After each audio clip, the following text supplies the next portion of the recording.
Hey guys, आज मैं explain करने वाला हूँ डेस्टिनीड विद यू सीजन 1 के एपिसोड नंबर 13 को। अगर आपने अभी तो पिछले एपिसोड नहीं देखे हैं तो प्लेलिस्ट का लिंक आपको डिस्क्रिप्शन में मिल जाएगा। एपिसोड की शुरुआत में हमें एक पास्ट के सीन को दिखाया जाता है जहाँ पर एंगचो समन से मिल रही होती है। यह समन वही होती है जो कि हमने पहले भी देखी थी। उस टाइम कुछ आदमियों को दिखाया गया था और उनके पास एक बोरी थी जिसमें एंगचो थी और उन्होंने एंगचो को समन ने करके आगे छोड़ दिया था। अब यहाँ पर एंगचो समन से कह रही होती है कि मुझे बचाने के लिए आपका थैंक यू। यह समन कह रही होती है कि तुम्हारी जान तब तक नहीं बच सकती जब तक तुम आत्मा को स्वीकार नहीं कर सकती। लेकिन एंगचो कहती मैं समन नहीं बनना चाहती। समन यहाँ पर कहती है कि अगर तुम समन नहीं बनोगी तो तुम मर जाओगी, और अगर तुम मरना ही चाहती हो तो मैं बचाने के लिए तुम्हारे लिए कुछ नहीं कर सकती। समन सिर्फ वही नहीं होते जो कि झाड़ फूक करते हैं, समन वो भी होते हैं जो कि लोगों की रक्षा करते हैं, जो मर रहे या फिर मरने वाले हैं उनकी रक्षा करते हैं। ये सब बात याद करने के बाद एंगचो को दिखाया जाता है जो कि मुजिन को रोता हुआ देख रही होती है। यह सीन वही था जो कि हमने पहले देखा था। अगले सीन में टाइम स्किप होता है, एंगचो पर बड़ी हो जाती है और जो समन कार्य करती है वो कार्य यहाँ पर करने लगती है। साथ में यहाँ पर एक सीन और दिखाया जाता है जहाँ पर एंगचो और मुजिन घोड़े पर होते हैं। अगले इसमें सीन को दिखाया जाता है जो कि हमने एपिसोड 12 के लास्ट में देखा था, जहाँ मुजिन एंगचो को मारने के लिए आ रहा होता है। अब यहाँ पर एंगचो मुजिन से कह रही होती है कि क्या तुम्हें मंत्र वाली किताब चाहिए, इसी वजह से तुमने मुझे धोखा दिया है। लेकिन मुजिन कोई रिप्लाई नहीं देता और एंगचो के अंदर खंजर घुसा देता है। एंगचो के हाथ खून से लथपथ हो जाते हैं और मुजिन के चेहरे पर लगाती है और कहती है कि मैं तुमसे कहा था कि जो भी मुझको मारेगा यह श्राप उसको लग जाएगा। अगले सीन में रियलिटी में देखते हैं जहाँ पर हम जो सिनु से कह रही होती है कि मुझे पता है जो श्राप तुम्हें मिला हुआ है वह श्राप मैंने तुम्हें दिया था और शायद ये बात तुम जानते थे। लेकिन अब यहाँ सिनु कहता है कि वो सिर्फ हमारा पास्ट था और पता भी नहीं है कि वो सच है फिर झूठ है। मैं तो उसे कहानी के रूप में मान रहा हूँ, लेकिन हम जो कहती है वो झूठ नहीं है। मैं आज भी अपने अंदर उस खंजर को महसूस कर सकती हूँ जो तुमने मुझे मारा था। अब मैं तुम्हारा चेहरा नहीं देख सकती, मैं अब तुमसे नजरें नहीं मिला सकती। सिनु मुझे हाथ पकड़ता है और कह रहा होता है कि अब जो हमारे बीच है वही मायने रखता है, हमारा प्रेजेंट ही मायने रखता है। लेकिन जो कहती है मुझे नहीं पता है, लेकिन मुझे कुछ टाइम चाहिए। अगली इसमें दिखाया जाता है जहाँ पर जो अपने घर पर होती है और उस ब्रेसलेट को देख रही होती है जो सिनु ने इसको पहना था, और बाद में एक सीन को याद करती है कि जब ये यूनिवर्स से मिलने के लिए गई थी तो उसने क्या कहा था। और जो यूनिवर्स से कहती है कि मुझे मेरा पिछला जन्म याद आ गया है, सिनु ने मुझको मार दिया था और मेरा श्राप उस पर लग गया था, इसीलिए सिनु पर आज भी श्राप लगा हुआ है। लेकिन मैं इन सबको नहीं मानती, वह मेरा पास्ट था। लेकिन यूनिवर्स कहती है कि ऐसा तुम्हारी नियति में लिखा हुआ है, अगर तुम दोनों नहीं मिलते तो फिर जैसा चल रहा था वैसे ही चलता। ओंजा पर कहती है कि मैं सिनु को बहुत ज्यादा प्यार करती हूँ, अगर मैंने उसको श्राप दिया है तो उसको वापस लेने का कोई तो तरीका होगा। लेकिन यूनोल कहती है कि जब तक तुम दोनों की सांसें चल रही हैं कुछ भी खत्म नहीं होगा। ओंजा पर कहती है कि अगर मैं सिनु से अलग हो जाती हूँ तो क्या सिनु की बीमारी बंद हो जाएगी। अगले इसमें सिनु को देखते हैं जो कि अपने ऑफिस के अंदर होता है। इसे मिलने के लिए जेकिंग हुआ था और कह रहा होता है कि जो माउंट ओंजू का डेवलपमेंट कॉन्ट्रैक्ट है वो हम हिशुई कंपनी उनको दे रहे हैं। सिनु यहाँ पर कह रहा होता है कि मेरे मुझसे दुश्मनी निकाल रहा है और तुम उसका साथ दे रहे हो, ये बात तुमको पता है। लेकिन जेकिंग कहता है कि ऐसा नहीं है, मैं सिर्फ यहाँ पर एडवाइजर का काम कर रहा हूँ। अगले इसमें ओंजू को देखते हैं जो छोटी हॉल के अंदर होती है। तभी इसके बाद सेबिल और साथ में सूजियों आती है और कह रही होती है कि तुम अपने नए घर में रह रही हो लेकिन तुमने पार्टी नहीं दी। ओंजू कहती है पार्टी किस बात की, मैं तो यहाँ पर कई दिनों से रह रही हूँ। ये दोनों यहाँ पर कहती है कि तुम पहले किसी और घर में रहा करती थी लेकिन तुमने अपने घर को शिफ्ट कर लिया है तो तुम्हें पार्टी तो देनी चाहिए थी। हम तुम्हारे घर पर आएंगे और तुम हमें पार्टी देना और साथ में जेकिंग को भी इसके लिए कह देना। हालांकि इन दोनों की सिर्फ यहाँ जेकिंग से ही मतलब था कि हम किसी न किसी तरफ से मिल लें। अगले इसमें सिनु को देखते हैं जो कि अपनी फैमिली के साथ होता है। इसे भी यहाँ पर खाना खा रहे होते हैं। इसे यहाँ सिनु से कह रहा होता है कि तुम उस लड़की को यहाँ पर क्यों नहीं लेकर आए। युंजू यहाँ पर कहती है कि वो अपने काम में बिजी होगी इसीलिए नहीं लाई होगी। सिनु भी कह रहा होता है कि मैं अगली बार उसको यहाँ पर ले आऊंगा। युंजू बाद में सिनु से कहती कि मैं उसके लिए खाना पैक कर रही हूँ, तुम उसके लिए खाना ले जाना। अगले इसमें ओंजू देखते हैं जो कि अपने घर पर होती है। तभी इसके बाद सिनु का कॉल आता है जो कि मिलने के लिए कह रहा था। बाद में ओंजू बाहर आती है और सिनु होता है। सिनु ओंजू खाना दे रहा था और साथ ही मजाक कर रहा था। ओंजा पर कहती है मैं मजाक करने के मूड में नहीं हूँ। सिनु यहाँ पर कह रहा था कि तुम्हें ऐसा लग रहा है कि तुम तुम्हारा टाइम बर्बाद कर रही हो, लेकिन अगर मैं तुम्हारे साथ पूरा दिन भी रहता हूँ तो भी मेरे लिए टाइम कम पड़ जाता है। ओंजू यहाँ पर कहती है कि हमारा प्यार बदकिस्मत है। सिनु यहाँ पर कहता है कि फिर तुम मुझसे मिलने के लिए क्यों आई। ओंजू यहाँ पर कहती है कि मैं तुम्हें देने के लिए आई थी। सिनु यहाँ पर कहते हैं मुझे मत दो, पहले तो ये बताओ कि इनोल ने तुमको क्या कहा है। क्या उसने तुमसे ऐसा कहा है कि अगर हम दोनों साथ में रहेंगे तो मेरी डेथ हो सकती है। मैं इन बातों पर विश्वास नहीं कर सकता, ये श्राप कुछ नहीं होता। लेकिन ओंजो कहती मैं विश्वास कर सकती हूँ और मैं तुम्हारे साथ रहकर तुम्हें मरते हुए नहीं देख सकती। सिनु यहाँ पर कहता है तुम्हें ऐसा लग रहा है कि मैं तुम्हारी जैसे बीमार हो रहा हूँ, लेकिन अगर ऐसा नहीं हुआ तो फिर क्या होगा। ओंजा पर कह रही होती है कि हम कुछ टाइम के लिए अलग रहकर देखेंगे कि तुम पर क्या फर्क पड़ता है। शिन्यू पर कह रहा था कि अगर कोई भी फर्क नहीं पड़ा क्या तुम हमेशा के लिए मेरी हो जाओगी। होंजो पर कहती है कि हम इसके बारे में बाद में सोचेंगे। इसके बाद होंजो अपने घर के अंदर चली जाती है। इंग्लिश को देखते जब पर होंजो फूल लगा रही होती है। शिन्यू पास से जा रहा था, इसको देख रहा था। होंजो इसको देखती है। इसके बाद शिन्यू अपने ऑफिस के अंदर आ जाता है। कुछ टाइम के बाद यहाँ पर नायोन आती है। नायोन शिन्यू से कह रही होती है कि तुम्हें मेरा गिफ्ट कैसा लगा। शिन्यू यहाँ पर कह रहा था कि तुम्हारा गिफ्ट बहुत अच्छा था, तुमने मेयर से कहकर वह कॉन्ट्रैक्ट हेंशू कंपनी को दिलवा दिया। नायन कहती फिर भी तुम खुश नहीं लग रहे हो। शिन्यू कहते मैं तो खुश हूँ। नायन कहती कि तुम सिर्फ उन्हीं की परवाह करते हो जिनको तुम प्यार करते हो, देखते हैं तुम उसको कैसे बचाते हो। शिन्यू यहाँ पर कह रहा होता है कि अगर तुमने होंजो के साथ कुछ भी करने की कोशिश की तो तुम देख लेना, मैं तुमको छोड़ूंगा नहीं। नायन भी शिन्यू से यह कहकर चली जाती है कि तुम होंजो से ब्रेकअप कर लो और मेरे पास आ जाओ, मैं तुमको स्वीकार कर लूंगी। इसके बाद शिन्यू होंजो के पास कॉल करता है और कह रहा होता है कि तुम्हें मेरे ऑफिस के अंदर आना होगा, हम उस पार्क के बारे में बात करने वाले हैं जिसके अंदर ज़ोंबियों की पत्नी की डेड बॉडी पाई गई थी। लेकिन होंजो कहती जो भी बताना फोन पर बता दो, मैं भी बाहर हूँ। शिन्यू यहाँ पर कह रहा होता है कि तुम पर कोई भी जुर्माना नहीं बनता है, अगर वे केस कर रहे तो उनको करने दो। होंजो कहती ठीक है। शिन्यू बाद में कह रहा होता है क्या तुम ठीक हो। होंजो यहाँ पर हाँ भरती।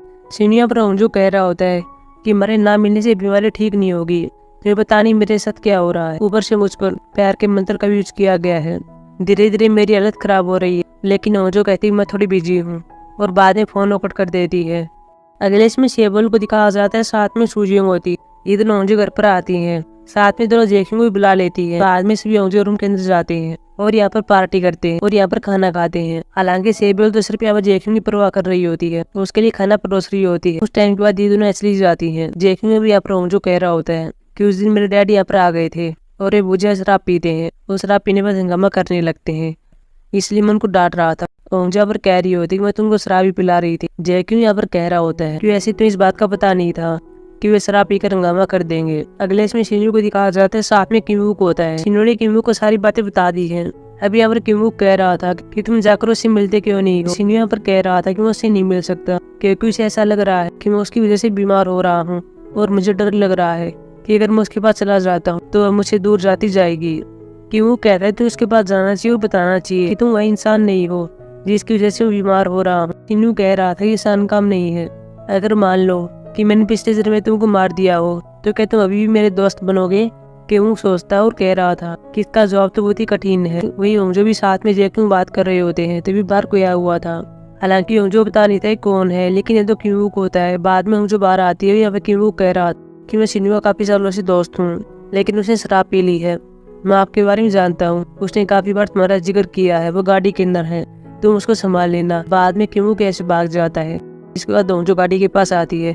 यहाँ पर शिन्यू होता है। होंजो शिन्यू को जगाती है। शिन्यू जागता और देखता कि तो होंजो है। शिन्यू गाड़ी से बाहर निकलता है और कह रहा था कि ये कोई सपना है, क्या तुम सच में यहाँ पर हो। शिन्यू होंजो गले लगा लेता है और बाद में इसके चेहरे को देखता है और कह रहा था कि तुम तो और भी सुंदर हो गई हो। होंजो बस शिन्यू से कह रही होती कि चलो गाड़ी के अंदर बैठ जाओ, मैं ड्राइवर का इंतजाम करती हूँ। शिन्यू यहाँ पर कह रहा होता है तुम बहुत ही बेरहम हो, तुमने मुझसे पहले कहा था कि अगर मैं तुमसे मिलने के लिए नहीं आऊंगा तो तुम आओगी, लेकिन तुम नहीं आई, तुम अपनी बात से मुकर गई। क्या तुम उसको देखे ना रह सकती हो। होंजो पर हाँ बढ़ती है। शिन्यू बाद में कह रहा था मैं अपने आप चला जाऊंगा, तुम जा सकती हो। होंजो अपने घर के अंदर चली जाती है और यहाँ पर बैठकर रोने लगती है। किमवूक भी शिन्यू के पास आता है, इसको ऐसे ले जाता है। होंजो भी रो रही होती है। इसके सामने जेक्यू आता है और कह रहा होता है कि मैंने तुम्हारी बातें नहीं सुनी है, लेकिन मुझे तुम्हारी परवाह हो रही थी इसलिए मैं यहाँ पर आया हूँ। वैसे तुम रो क्यों रही हो, तुम दोनों के बीच हुआ क्या है। यहाँ पर होंजो कह रही होती है कि पहले शिन्यू मेरे साथ रहता था, सिर्फ मजाक ही किया करता था, मुझे पता नहीं है कि मुझे उसकी आदत कब लग गई और उसको इतना ज्यादा चाहने लगी, लेकिन अब मैं उसको अपने आप से दूर करना चाहती हूँ। जेक्यू यहाँ पर कह रहा होता है कि अगर तुम उसको इतना प्यार करती हो तो तुम उसको दूर क्यों कर रही हो। होंजो पर कह रही होती है कि वह मेरी वजह से बीमार हो रहा है और मैं ऐसा नहीं चाहती हूँ। जेक्यू यहाँ पर कह रहा होता है कि अगर शिन्यू की जगह पर मैं होता तो मैं तुमसे कभी दूर न जाता। अगले इसमें यूनियन को देखते हैं, साथ में गोंगशो होता है। ये दोनों यहाँ पर खाना खा रहे होते हैं। गोंगशो के पास मैसेज आया हुआ था और वो बहुत ही परेशान था। यूनियन कहती क्या हुआ है। गोंगशो यहाँ पर कह रहा होता है कि उस लड़की का मैसेज आ रहा है जो डेट के बारे में पूछ रही होती है। यूनियन यहाँ पर कह रही होती है उसको बता दो कि तुम पहले किसी को डेट कर रहे हो, लेकिन गोंगशो कह रहा था कि तुमने तो मना किया था कि हमें इसको सीक्रेट रखना है, लेकिन यूनियन कहती है उसको बता दो कि तुम मुझे डेट कर रहे हो और मेरा नाम भी बता देना। गोंगशो बाद में ऐसे ही करता है। लेकिन अगले सीन में देखते हैं जहाँ पर यह लड़की जो कि गोंगशो को डेट करने वाली थी वह गोंगशू से मिलने के लिए आ जाती है। अगले इसमें शिन्यू को देखते हैं जो कि अपने ऑफिस के अंदर होता है, साथ में गिडोंग होता है। गिडोंग उस पौधे में पानी डाल रहा होता है जो पौधा पर नायन लेकर आई थी, लेकिन तभी ये देखता है कि पौधे के नीचे से खून जैसा कुछ बाहर आ रहा है। शिन्यू भी चीज को देखता है और बाद में पौधे को खोलते हैं। शिन्यू यहाँ पर देख लेता है कि इसमें तो मेरी शर्ट है और साथ में उंजू दस्ताने भी हैं। इसके बाद शिन्यू उंजू से मिलता है और कह रहा होता है कि क्या तुम्हारे साथ कुछ अजीब हुआ है, लेकिन उंजू मना कर देती है। शिन्यू साथ में कह रहा होता है कि क्या तुमने तुम्हारे दस्ताने खो दिए हैं। उंजा हंसती है और कह रही होती है कि आज जब मैं नायन के साथ बार के अंदर थी तो मैंने अपने दस्ताने खो दिए थे, क्या कुछ हुआ है तुम मुझे बता सकते हो। लेकिन शिन्यू को सिमटाता हूँ जो कह रही होती है कि तुम मेरी परवाह मत करो, मैं अपने आप को संभाल सकती हूँ। बाद में उनसे चली जाती है। इसके बाद शिन्यू ने नायन को बुलाया हुआ था और कह रहा होता है कि ये सब क्या है। यहाँ पर शिन्यू ने अपनी शर्ट की और साथ में दस्ताने की फोटो खींची हुई थी। नायन कहती मुझे नहीं पता है। शिन्यू यहाँ पर कह रहा होता है कि यह शर्ट मेरी है और जब मैं तुम्हारे साथ अस्पताल के अंदर था तब तुमने एड्रेस ले ली होगी। और बात करें दस्ताने की तो ये दस्ताने तुमने हुंजो के लिए हैं, तो जब वो तुम्हारे साथ बार के अंदर थी। और मुझे पता है कि काम किसने किया है, ये काम जुंगब्यो ने किया है। तुम उसको कैसे जानती हो। लेकिन नायन झूठ बोलती और कहती कि मुझे नहीं पता है, मैं उसको नहीं जानती। शिन्यू यहाँ पर कह रहा होता है कि तुमने उसको हमारे पीछे लगाया होगा हमारी फोटोज लेने के लिए। लेकिन अब यहाँ पर नायन कहती है ऐसा नहीं है, उसने खुद ही तुम्हारी फोटोज खींची थी और बाद में मेरे पास हैंड करने लगा। और उसने मुझे ब्लैकमेल भी किया कि मैं शिन्यू को ऐसा दिखा दूंगा कि ये फोटो तुम ले रही हो, इसलिए मैं जो कहता हूँ सिर्फ वही करो। शिन्यू यहाँ पर नायन से कह रहा होता है कि वो कहाँ पर उसके पास कॉल करो, लेकिन नायन कॉल नहीं कर रही थी। शिन्यू कह रहा होता है कि अगर तुमने ऐसा नहीं किया तो मैं तुम्हारे ऊपर केस कर दूंगा और तुम्हें पता है कि ऐसा करने से क्या होगा, तुम्हारी और तुम्हारे पिता की रेपुटेशन डाउन हो जाएगी और तुम्हारे पिता ऐसा नहीं चाहेंगे। इसके बाद नायन कॉल करती है लेकिन यह कॉल नहीं लगती। जुंगब्यो ने अपना नंबर चेंज कर लिया था। अगले इसमें दिखाया जाता है जहाँ पर उंजो अपने घर पर होती है। इसके बाद बार बार शिन्यू का कॉल आ रहा था लेकिन ये कॉल नहीं उठाती। वही जेक्यूंग को देखते हैं जो कि मेयर के साथ एक बिजनेस ट्रिप पर जा रहा होता है और अपने फोन में कैमरों में देखता है कि घर के बाहर एक सस्पेक्ट आदमी आया हुआ है। वह शिन्यू के पास ये फोटोज भेजता है और कह रहा होता है कि क्या आदमी वही है जो कि फूल बेचता है। शिन्यू पर हाँ भरता है और कह रहा होता है तुम कहाँ पर हो, तुम जल्दी से उंजो के पास जाओ। लेकिन जेक्यूंग कह रहा था मैं तो बिजनेस ट्रिप पर जा रहा हूँ, मैं नहीं आ सकता। शिन्यू कहता है ठीक है मैं जा रहा हूँ। साथ में पुलिस के पास भी कॉल कर देते हैं।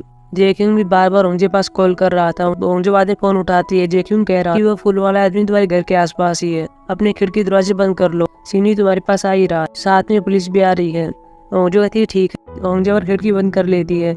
जैसे आखिरी खिड़की बंद करने वाली थी यहाँ पर जुंगब्यो होता है और ओंजा गला पकड़ लेता है। ओंजो कहती तुम ऐसा क्यों कर रहे हो। यहाँ पर जुंगब्यो कह रहा कि पहले हम दोनों साथ में सही रहा करते थे, लेकिन शिन्यू कहने के बाद सब कुछ बर्बाद हो गया, उसने मुझको बर्बाद कर दिया। लेकिन ओंजो यहाँ पर कह रही होती कि हम दोनों के बीच ऐसा कुछ भी नहीं चल रहा था, हम कभी भी रिश्ते में नहीं थे और मैं शिन्यू रिश्ते में है। तभी जुंगब्यो को पता चलता है कि यहाँ पर पुलिस की गाड़ी आ रही होती है। इसका जुंगब्यो यहाँ से भाग जाता है। ये पर गाड़ी लेकर शिन्यू भी आ जाता है और ओंजे पास आता है। यहाँ पर पुलिस आई हुई थी। पुलिस शिन्यू से कहते है तुम कौन हो। शिन्यू यहाँ पर कह रहा था मैं इसका बॉयफ्रेंड हूँ। पुलिस वाला कहता है इसके पास ये रहे, बहुत ही डरी हुई है। शिन्यू मुझे पास बैठ जाता है। ओंजा वो शिन्यू से कह रही होती है कि मैं बहुत ही डर गई थी, उसने खिड़की में से मेरे गले को पकड़ लिया था। शिन्यू कह रहा था कि मैं कुछ नहीं सुनना चाहता, तुम यहाँ पर अकेली नहीं रह सकती, तुम्हें मेरे साथ चलना होगा। इसके बाद शिन्यू ओंजो को अपने साथ ले जाता है। जेक्यूंग अभी ओंजो के पास कॉल आया हुआ था। शिन्यू यहाँ पर कह रहा होता है कि जेक्यूंग को थैंक यू करो, उसे ये भी कहो कि अब मैं ओंजो की रक्षा खुद कर सकता हूँ। इसके बाद शिन्यू ओंजो को अपने अपार्टमेंट के अंदर ले आता है, लेकिन साथ में आप ये भी देख लेता है कि यहाँ पर एक गाड़ी खड़ी हुई है। शिन्यू ओंजो कह रहा था कि थोड़ा आराम कर लो, मैं तुम्हारे लिए मेडिसिन लेने के लिए जा रहा हूँ। लेकिन ओंजो शिन्यू से कह रही थी कि उस टाइम के लिए मेरे साथ रहो। शिन्यू यहाँ पर कह रहा होता है कि तुम तो मुझे अपने आप से दूर कर रही थी। ओंजो यहाँ पर कहती है कि उस टाइम सिचुएशन अलग थी और अब अलग है। शिन्यू मुझे पास आ जाता है, इसको गले लगाता है और बाद में कह रहा होता है मैं भी आ रहा हूँ, वैसे भी आज रात मैं तुम्हारे साथ ही रहूंगा। इसके बाद शिन्यू पार्किंग में आता है और यहाँ पर गाड़ी को देख रहा था। इसी पता चलता है कि ये गाड़ी जुंगब्यो की है। इसके बाद जुंगब्यो के पास कॉल करता है और कह रहा होता कि अच्छा तो ये तुम्हारी गाड़ी थी, वैसे अब तुम हो कहाँ पर। यहाँ पर जुंगब्यो कह रहा था मैं तो लिफ्ट के अंदर। शिन्यू बाद में ऐसे भागता है, हालांकि लिफ्ट काम नहीं करती, वह स्टूडियो का इस्तेमाल करता है और ओंजो पास कॉल भी कर रहा था। ओंजो पहले कॉल को देखती है और बाहर कोई बैल भी बजा रहा था। वह कैमरे में देखती है लेकिन यहाँ पर कोई नहीं होता। वह दरवाजे खोलने के लिए पास में आती है। पहले दरवाजे को आप खोलती है और देखती है कि यहाँ पर कोई नहीं होता, हालांकि जुंगब्यो छुपा हुआ था। वह ओंजो बाद में पूरा दरवाजा खोलने वाली थी। तभी जुंगब्यो भी ओंजो को मारने के लिए तैयार खड़ा था।